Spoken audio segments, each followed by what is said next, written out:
Alright guys, so welcome to another video dito sa Tech Academy. My name is Billy Ramirez and for today's video, ang pag-usapan naman natin is all about AWS certification. So kung matatandaan nyo, dun sa mga naunang videos, pinag-usapan natin Cisco certifications, pinag-usapan natin CompTIA certification. So this time, let's talk about, pag-usapan natin AWS or Amazon Web Services certifications. Okay, para dun sa mga bago dito sa ating channel, my name is Billy Ramirez. I'm the guy behind Tech Academy. So I create content na related sa IT career like certifications, tutorials, and IT career tips and advice. So I started my career as an IT support, general IT support, and then after almost 2 years, nag-resign ako, nagtrabaho ako sa isang call center bilang technical support.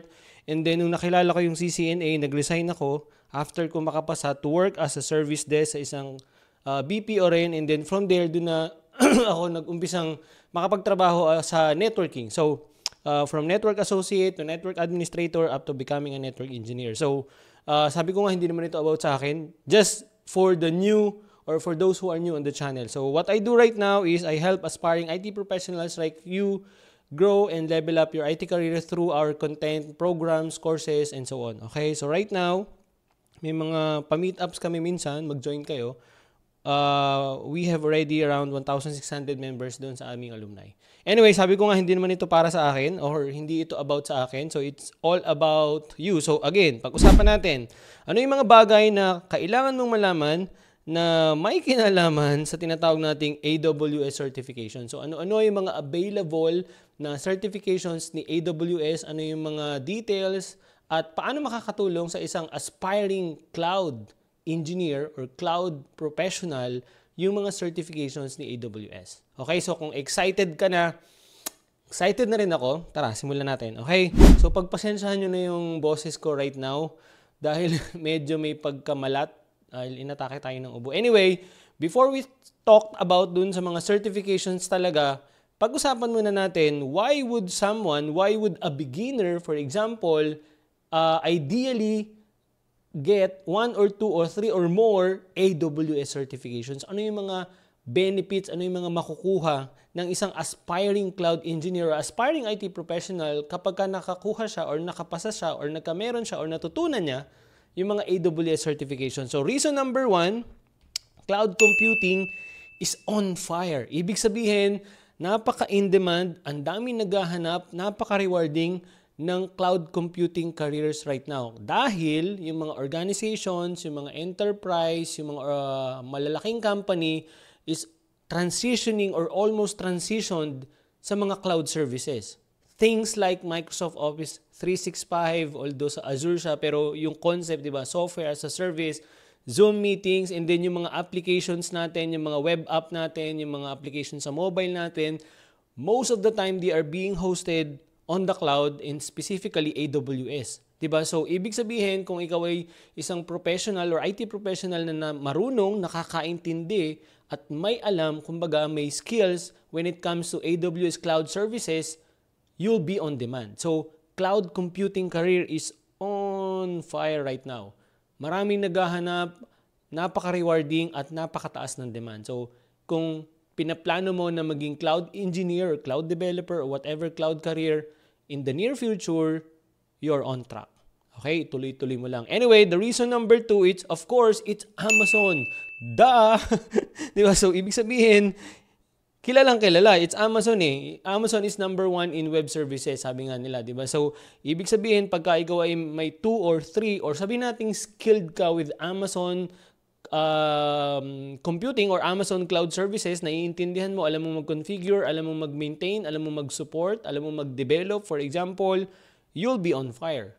Ibig sabihin nga, you'll be on demand.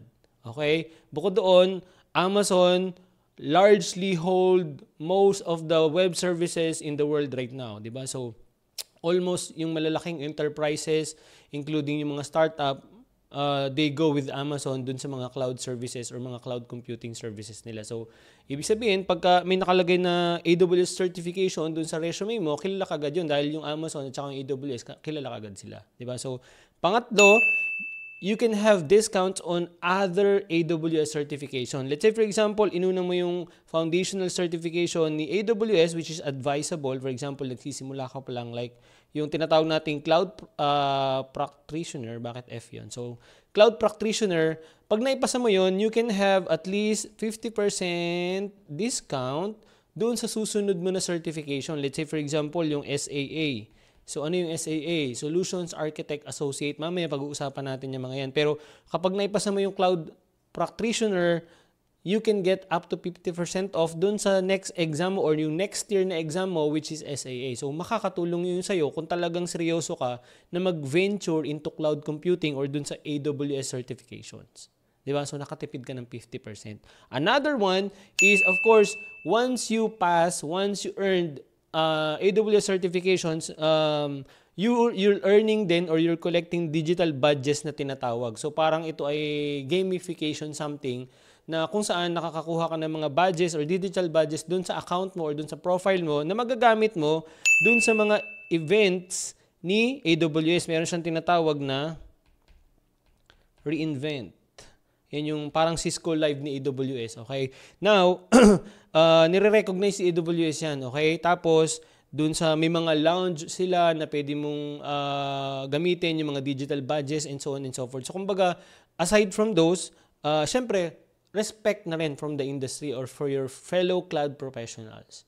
Additionally, most of the employers supports their IT professionals or the IT employees to get AWS certification dahil yung mga employers nakakakuha rin sila ng benefits kapag ka-certified yung mga individual or yung mga cloud employee nila. Like for example, more perks, more discounts with Amazon Web Services. So isa yun sa mga advantages dahil yung mismong employer mo, ini-encourage ka, uy, mag-certified kayo dito, uy, kuha kayo ng ganitong training and certification about AWS dahil bukod sa iso-support natin yan sa mga kliyente or customers natin, makakakuha rin kami ng additional 15% discount sa storage, something. So may mga ganong perks. Hindi ko lang alam yung details by now, pero that is legit. Okay? So siguro sa susunod natin na, or hindi ko alam yung term, pero sa susunod natin ng mga videos about AWS, isasama natin.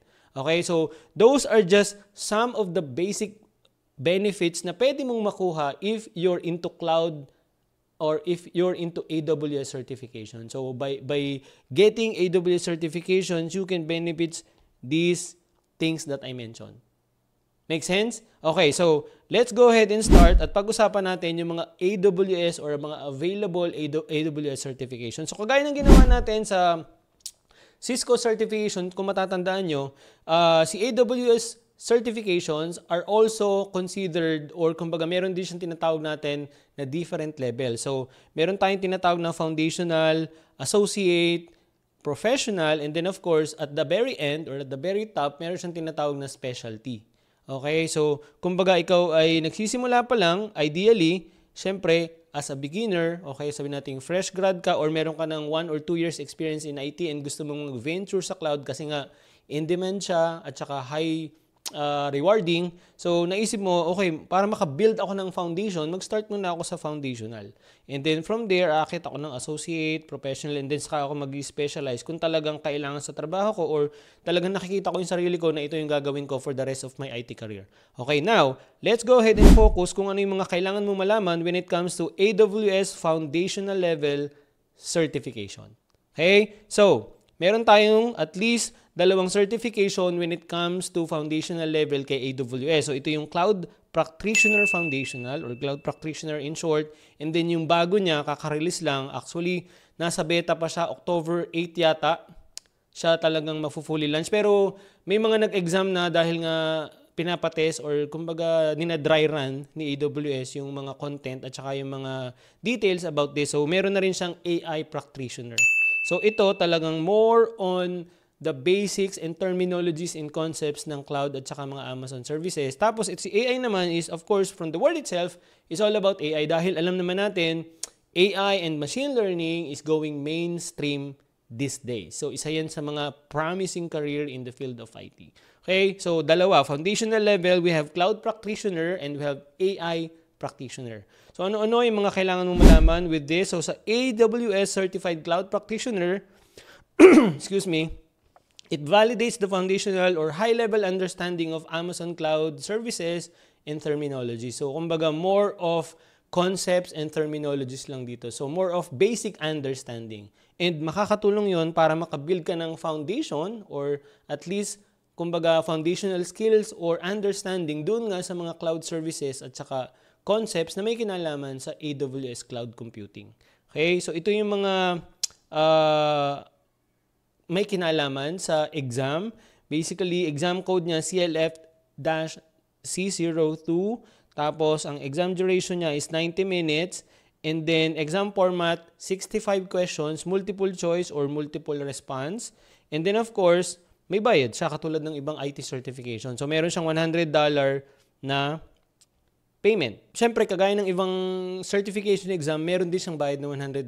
And sulit naman yun kasi nga, pinag-usapan natin yung benefits kanina. So, pwede mong shoulder na yan or pwede mong ipa-shoulder sa employer mo just in case talagang ina-advise nila kayo na mag-take ng AWS certification. Okay? So, yung pag-take naman ng exam is katulad lang din ng ibang IT certification. So, it's via Pearson VUE. So, meaning you can take in person sa mga Pearson VUE accredited exam centers or you can take it online basta maipasa mo yung mga requirements ni Pearson VUE. So, magda-download ka ng VUE software plus system requirements, speed test, and so on.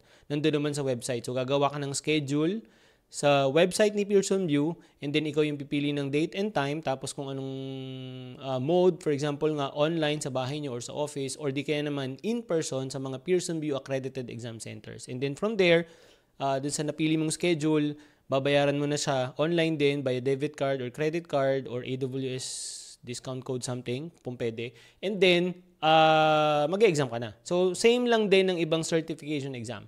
Okay, so these are the things na kailangan mong malaman when it comes to AWS Cloud Practitioner. The next one is yung tinatawag nga natin na AI Practitioner. Bago lang din to, okay? Kaka-release lang this year.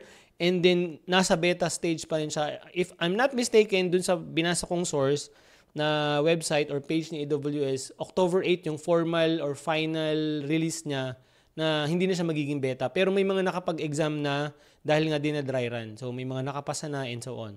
Right? So, if you're focusing into artificial intelligence or machine learning in the cloud, this would be the basic certification na pwede mong kunin when it comes to AWS. So, AWS Certified AI Practitioner. Okay? So, it validates in-demand knowledge of artificial intelligence, machine learning, and generative AI concepts. Now, ito yung mga kailangan mong malaman when it comes to the exam. So, AIF-C01, 120 minutes in duration, 85 questions, and ang cost niya right now is only $75.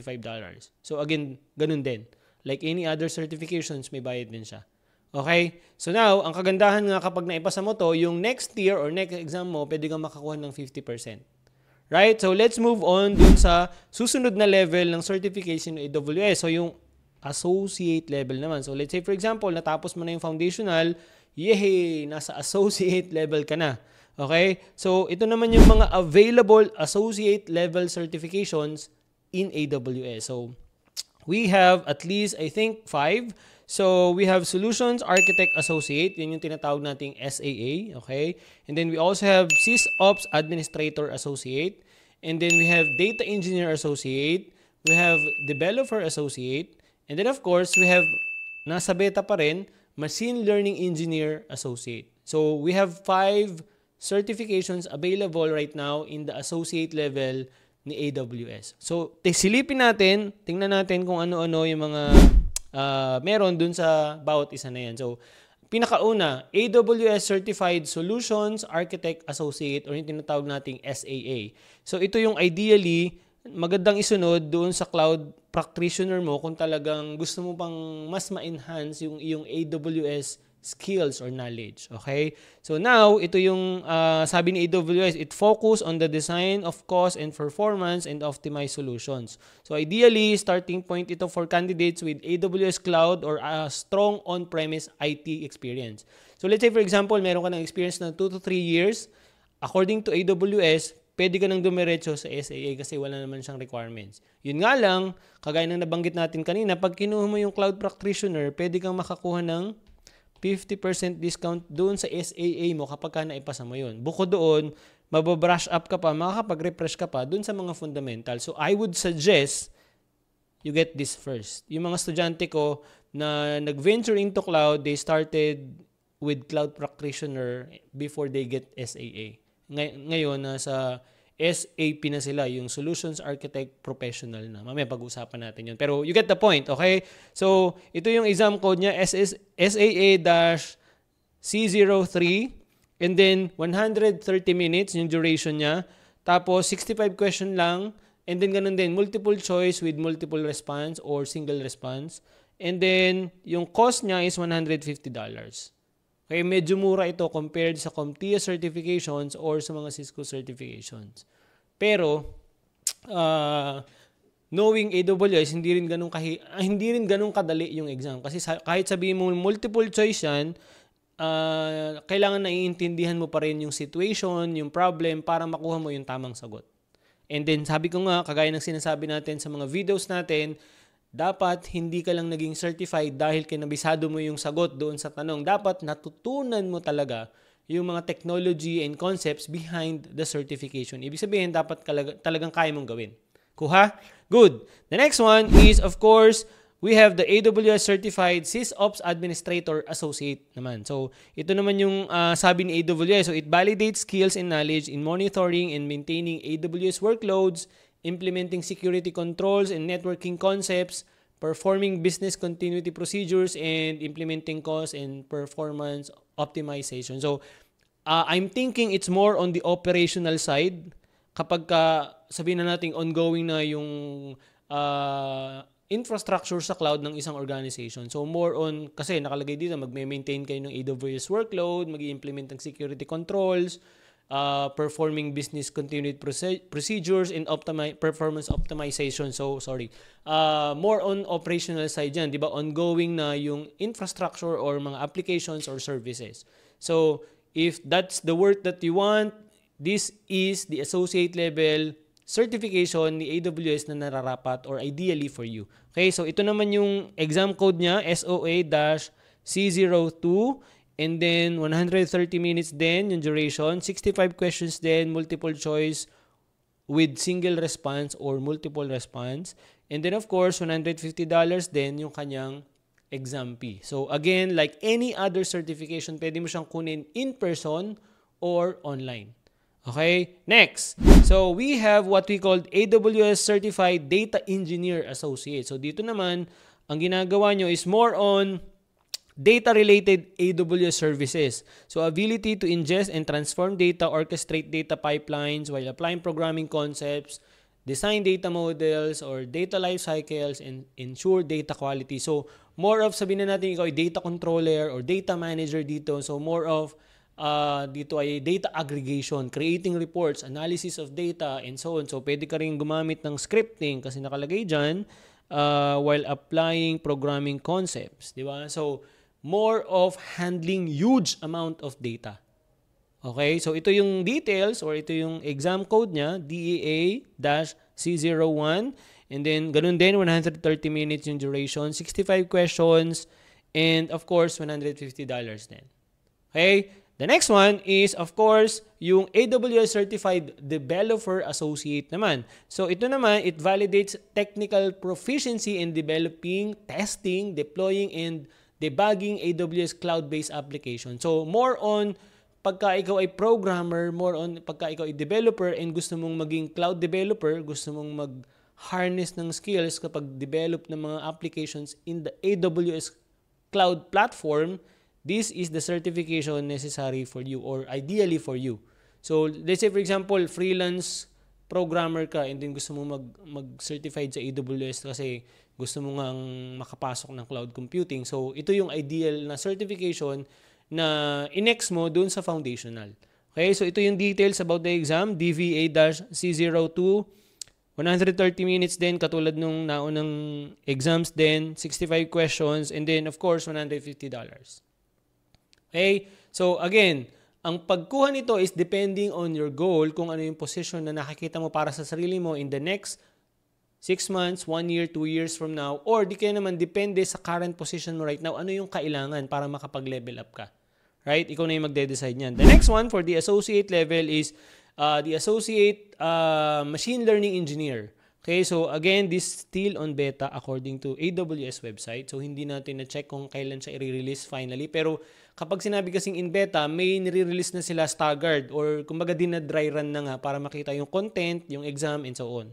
So pwede kayong mag-take niyan kasi mas mura. Kaya lang, kakaunti pa yung resources na pwede nyo magamit in reviewing or learning those topics. Diba? So, with Machine Learning Associate, it validates technical ability in implementing machine learning workloads in production and operationalizing them. Okay. So, ito yung exam details niya. MLA-Z01, 170 minutes, medyo matagal compared dun sa ibang associate exam. Mas maraming questions, 85 questions. And then of course, mas mura nga kagaya ng sinabi ko, $75 lang.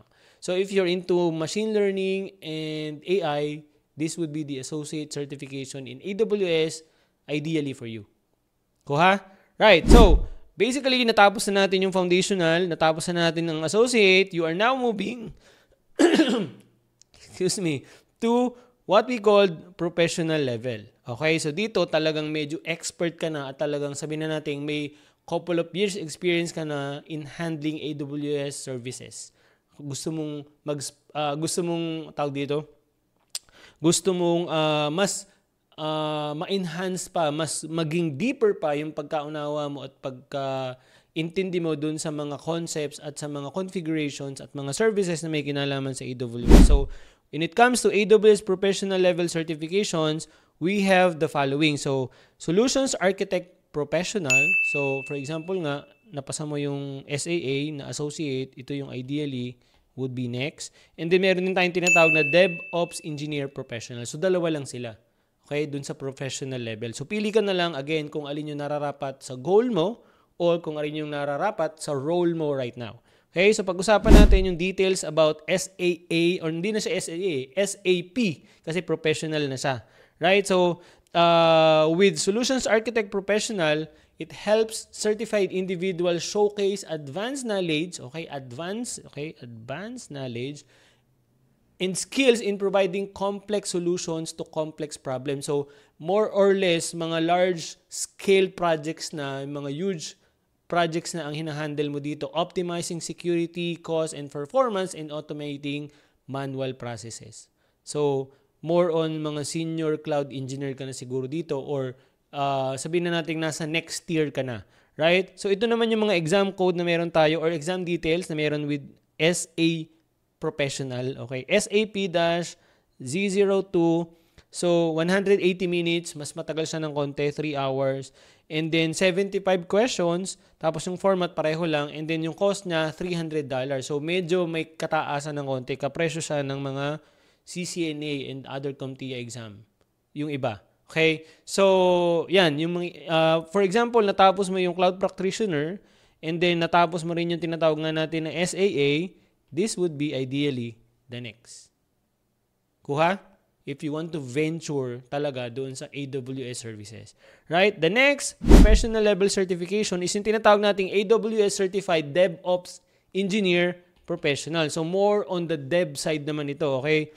Now, si DevOps Engineer showcases individual technical expertise in provisioning, operating, and managing distributed applications in the AWS platform. So, kumbaga, yung mga client, stakeholders, or organization is nagre-rely na sa'yo kung paano talagang mai-scale yung kanilang, sabihin na natin, meron silang app na nagsiserve ng millions of users. O kaya naman meron silang streaming services na pinapanood ng maraming users and so on. So, kasama na dun sa function na yun. Right? And then, bukod doon, ito yung mga details about the exam. DOP-Z02, 180 minutes in duration. 75 questions then, of course, $300. So, both professional exam, yung SAP at saka itong DevOps Engineer Professional, cost $300. Okay? So, we're good with this? Good. Now, we're done with the professional level. So, let's say, for example, talagang naging master mo na, talagang nakahiligan mo na, ibig sabihin, naging rewarding para sa'yo and you want to go deeper, you want to specialize naman sa tinatawag nating AWS certification, this is where the specialty line of certification naman is for you. So we're done with the following. Okay? Kabisado mo na lahat yan. Kahit nakapikate, kaya mo mag-configure ng cloud platform and cloud services kay AWS. So you wanna go with what we call specialty. So ano-ano naman yung mga certification na may kinalaman sa specialty level when it comes to AWS. So ito naman sila. Okay, meron tayong tatlo. Excuse me ulit.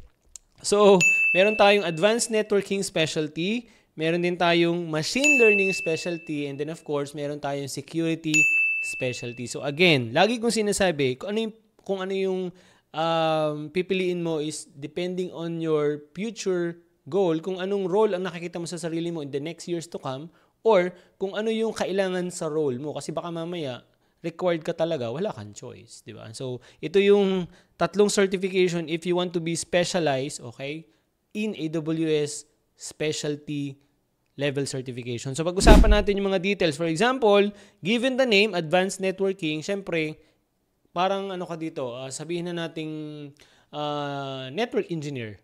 Configuring configuring network in the cloud. So, it validates experience in designing and maintaining network architecture for the breadth of AWS services. So, ibig sabihin yung mga public IP addresses, mga network address translations, mga load balancing, mga lahat ng network infrastructure or network architecture doon sa cloud platform, for example, ng organization nyo or ng client nyo, kayo yung mag-handle. Lahat na may kinalaman sa networking, IP addressing, planning, and so on, kasama na yun. Di ba? So, it's more of a network engineering infrastructure pero more on the cloud yung activity. Di ba? So, ANS-Z01 and then 170 minutes yung duration, 65 question.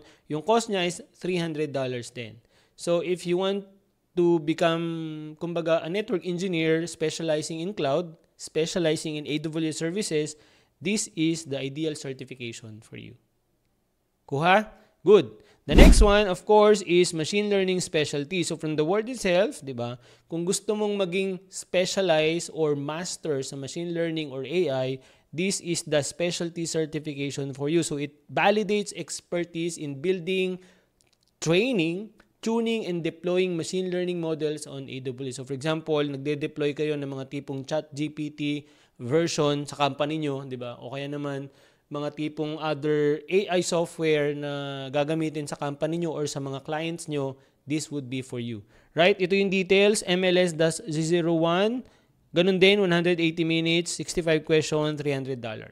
Okay? The next one is what we have, AWS Certified Security Specialty. So from the word itself, security naman yung concern mo dito. So validates your expertise in creating and implementing security solutions in the AWS cloud.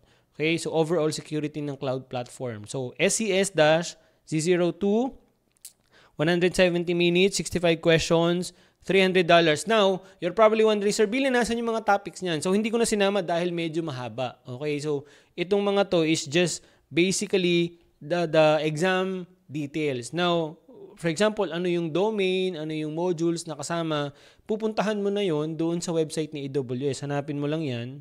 Okay, o kaya yung exam code na yan. Makikita mo na, like for example, yung exam guide. Pwede mo ma-download yung mga PDF kasi medyo hahaba tong video natin pag isasama natin yung kada topics at kada lessons na included doon sa certification. So that's why we give you the high-level overview, kumbaga, or brief summary ng mga kailangan mo manalaman when it comes to AWS certifications.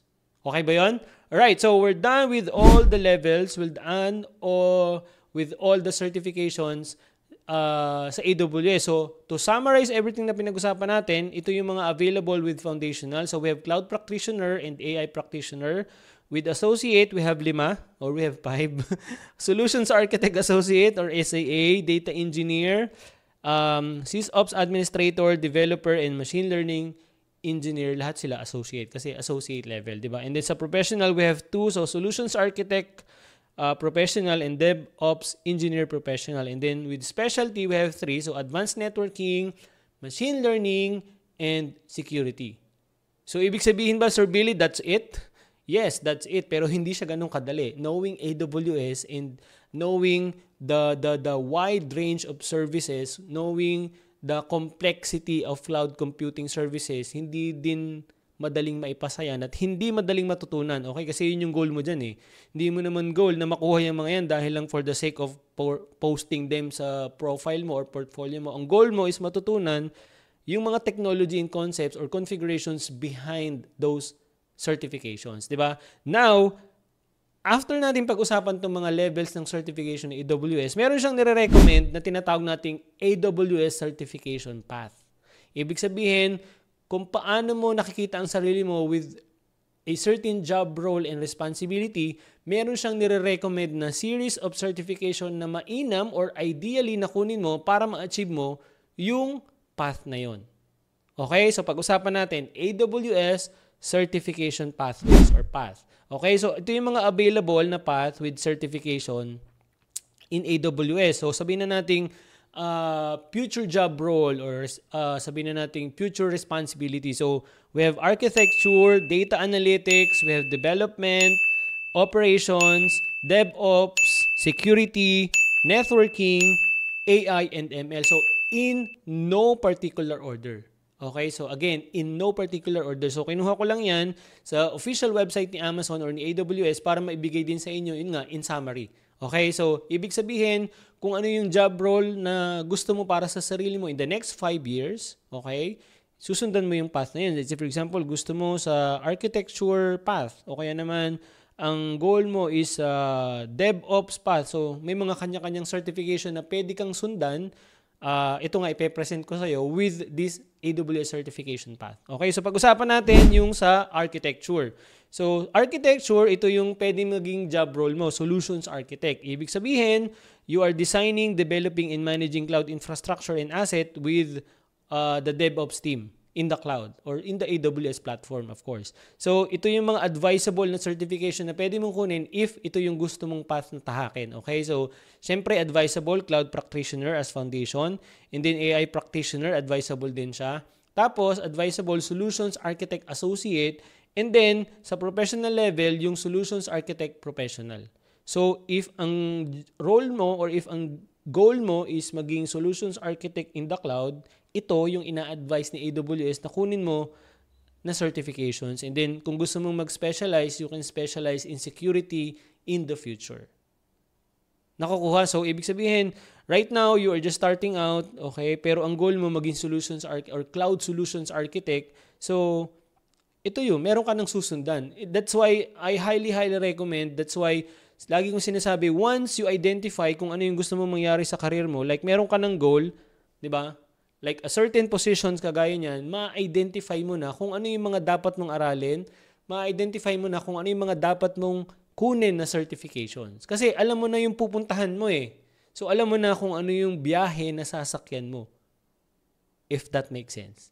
Okay? So now, pangalawa is application architect naman. So another job role. So ito naman yung path or certification path na pwede mong kunin. So ang ginagawa nyo dito, you're designing significant aspect of application architecture including user interface, middleware, and so on and so forth. So, advisable, again, start with foundational and then another foundational, AI naman siya. Tapos, solutions architect associate then, and then developer associate. Kasi dito sa applications architect, you are trying to, kumbaga, nag-architect kayo kung paano, for example, gumagawa kayo ng isang app na isang social media app na may potential mag-viral at magkaroon ng millions or billions of users like Facebook or Instagram, for example.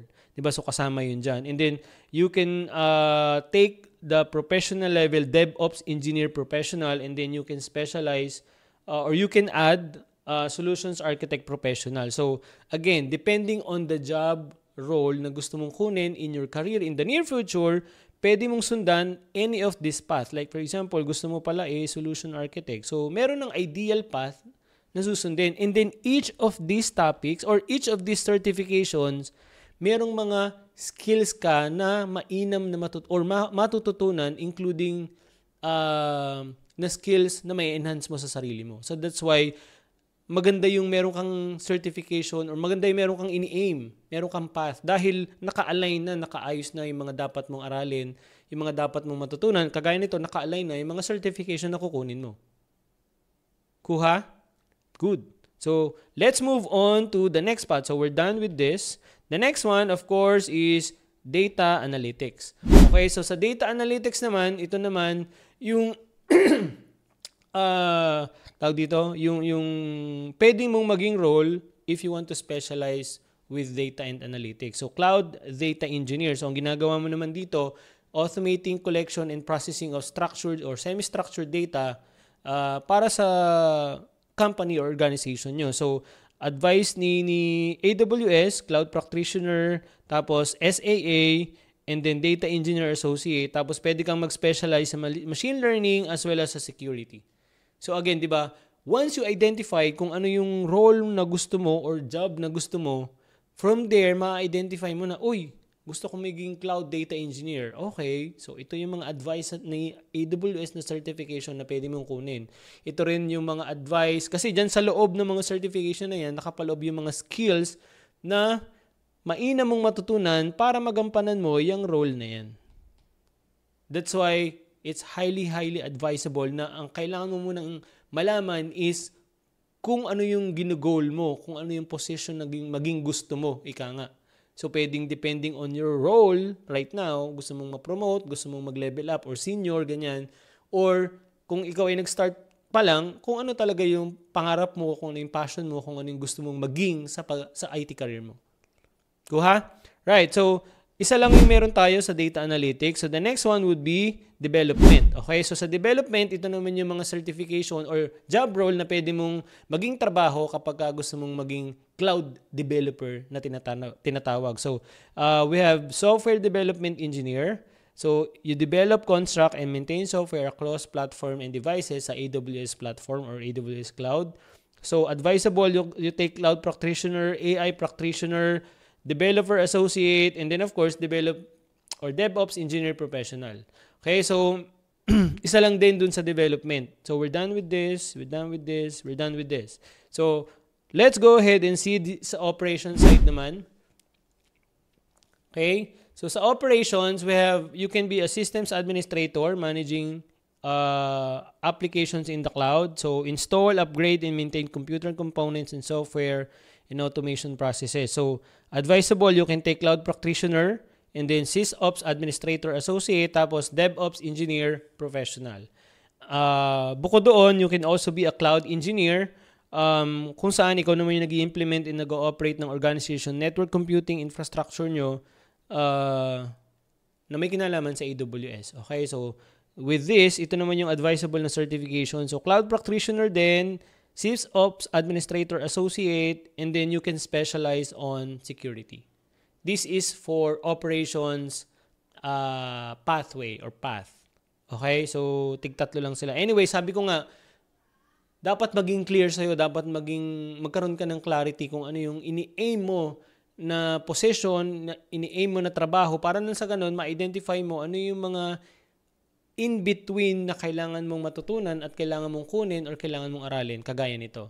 Di ba, for example, na-identify mo sa sarili mo, ito yung gusto mong maging trabaho, o edi yan, na-identify mo yung mga ideal certifications, and behind those certifications, nandun yung mga skills. Kuha? Good. Okay, so, we're done with this. So, let's move on to DevOps.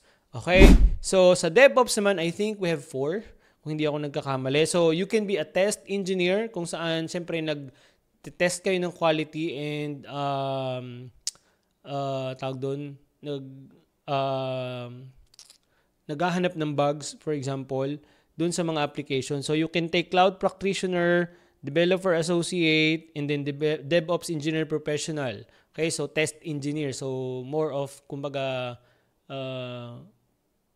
software tester, di ba? So, cloud DevOps engineer naman, pwede rin, right? So, kayo naman yung nagde-design, nagde-develop, and operation o large-scale global hybrid cloud computing environment. So, yung mga CI/CD DevOps pipeline, kasama yun sa mga aaralin at magiging expertise nyo. So, ito yung advisable na certification, cloud practitioner, developer associate, and then you can specialize on SysOps, machine learning, and DevOps engineer professional. So, Again ha, ito ay hindi naman siya required. Pero ina-advise ni AWS na kunin mo sila according to those roles or responsibility. Kasi nga, behind dun sa mga certification na yun, nandun mo matututunan yung mga skills na magagamit mo para maging mahusay ka doon sa trabaho na yun. Does that make sense? Kuha. Good. So, sa DevOps pa rin, meron tayong tinatawag na DevSecOps Engineer kung saan it accelerates enterprise cloud adoption. So, more on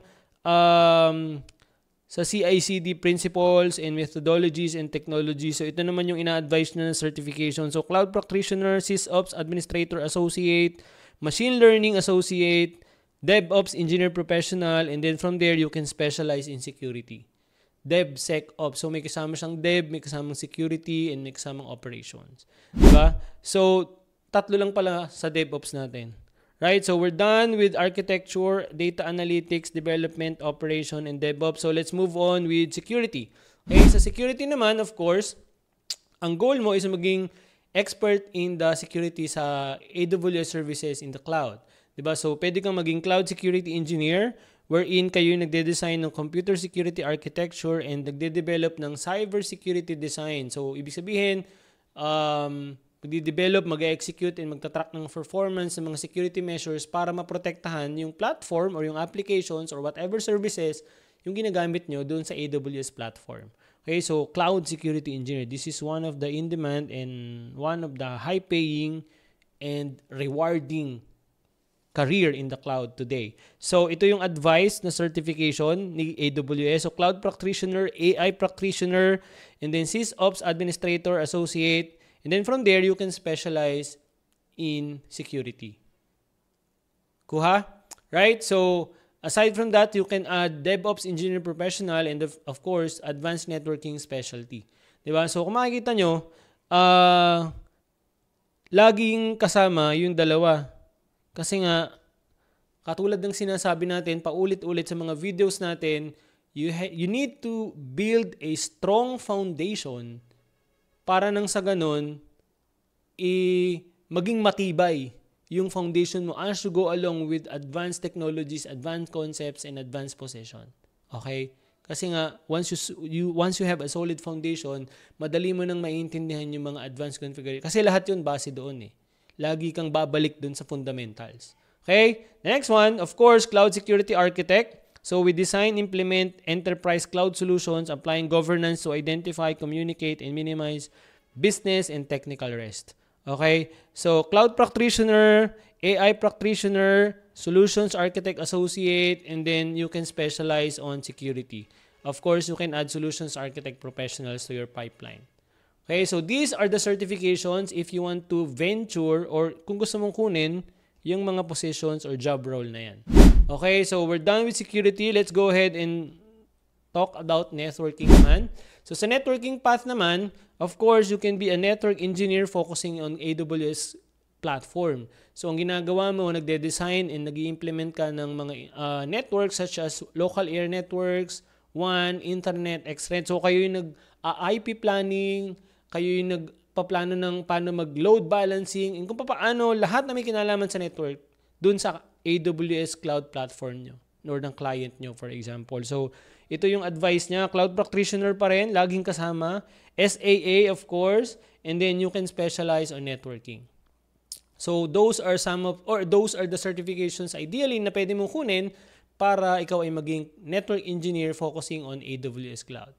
Okay? And then you can specialize on security too kung gusto mo talagang mas maging deeper pa yung pagkaunawa mo doon sa mga AWS services.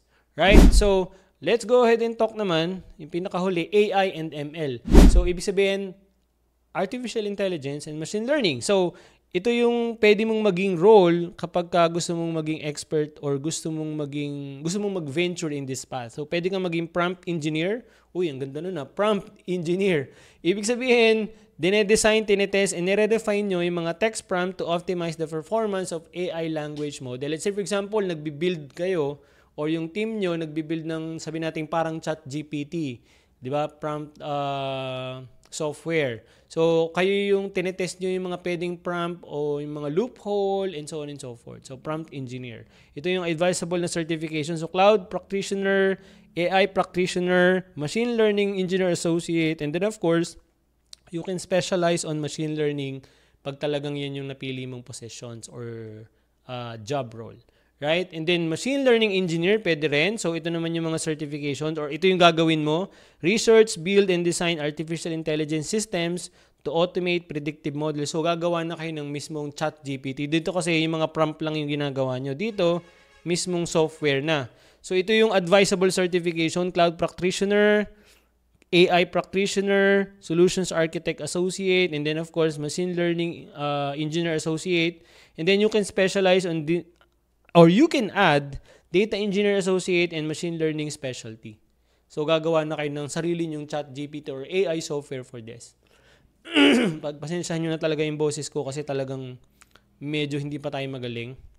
Anyway, ito pa yung additional 2 job roles or job position na pwede mong kunin if you want to venture in AI and ML. So, machine learning ops engineer. Dito naman kayo nagme-maintain at saka nagbi-build pa rin ng AI and ML platform at saka infrastructure. So, ito yung advisable na certifications.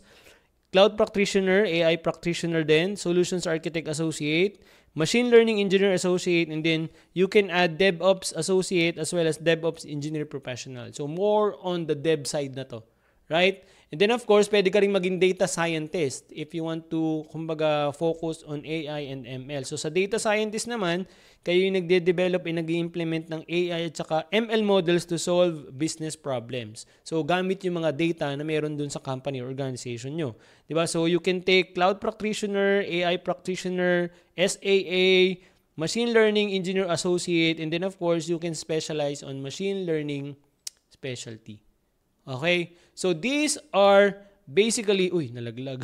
These are basically the AWS certification job role or AWS certification path dun sa mga job role na pwede mong kunin if you want to venture in the cloud or if you want to venture in the cloud computing career. I hope by now, kahit papano nagkaroon ka ng clarity, kahit papano na i-summarize natin in the, ilang oras na ba to? 35 minutes video or 36 minutes videos, yung mga basic things na kailangan mong malaman when it comes to AWS certifications. Okay? So now, you're probably asking, where should I start? Kagaya ng lagi kong sinasabi, focus on building a strong foundation. Diba kung mapapansin mo dun sa mga AWS certification path na ina-advise mismo ni AWS, laging kasama si cloud practitioner or si AI practitioner. Bakit? Kasi they are the basic, they are the fundamentals. So, ganun din yung i-advise ko sa'yo. Focus ka muna on building a strong foundation sa iyong cloud career. So, i-take mo muna yung mga yan at hasain mo yung sarili mo, i-practice mo yung sarili mo, gumawa ka ng mga small projects on the side. Tapos, kung mag-a-apply ka, piliin mo kung saan ka makakakuha ng talagang experience para sa ganun, makabuild ka ng solid foundation. Kuha? The next one, choose the one that is aligned to your role. So, kanina binigay na natin yung mga possible job role at saka responsibility. Tapos, kung ano yung ideal certification na pwede mong kunin for that path. So, pili ka na lang. Pili ka ng isa, mag-decide ka, and then take action. Isa-isa lang muna, okay? So, specialize as you grow. So, kung mapapansin mo, mismong si AWS, nagpo-provide siya ng tinatawag nating specialty. So, ibig sabihin, it is advisable na you specialize as you are growing your career. Kasi you can't master everything. You can be a master of everything. So, pili ka lang kung alin talaga yung kailangan sa trabaho mo. Actually, 3 nga yan eh. 'Di ba? Pero pwede mo silang kunin. Kaya lang, depende na sa role mo kung alin talaga yung ginagamit sa trabaho mo. Yun yung mainam na kunin mo muna or pag-focusan mo muna. Okay? Then of course, take one step and one certification at a time. So, huwag kang magmadali, huwag kang mag-cram, okay? Enjoy the process, enjoy the journey. Dahil IT is a never-ending process and a never-ending journey. Kailangan mong continuous learning, kailangan mong patuloy na mag-aral para talagang ma-enhance at ma-upskill yung sarili mo. Okay? Then of course, keep going to the next level. Huwag kang mag-settle. Kagaya lagi ko sinasabi, lagi kang i-ano mo yung sarili mo na After this, what's next? Pero siyempre, focus on the task at hand. Diba? Take one step at a time. So, go all in dun sa current goal mo, and then once na na-achieve mo yun, that's the best time to go to the next level or to the next goal. Kasi naniniwala ako na even if you're just starting right now, even if you don't know anything, even if you're a zero knowledge, kaya mong matutunan lahat yan at kaya mong maging successful dahil deserve mong maging successful. Yun yung itanim mo sa sarili mo at sa puso mo. Okay ba yan? Right, so again, maraming salamat. I hope you pick up something on this. Lagi nyo tatandaan, keep learning and put those learning into actions para magkaroon kayo ng resulta. So again, follow nyo kami sa mga pages and channels namin for more videos like this and for more career tips and advice in your IT career. Yun lamang, maraming salamat. God bless us all.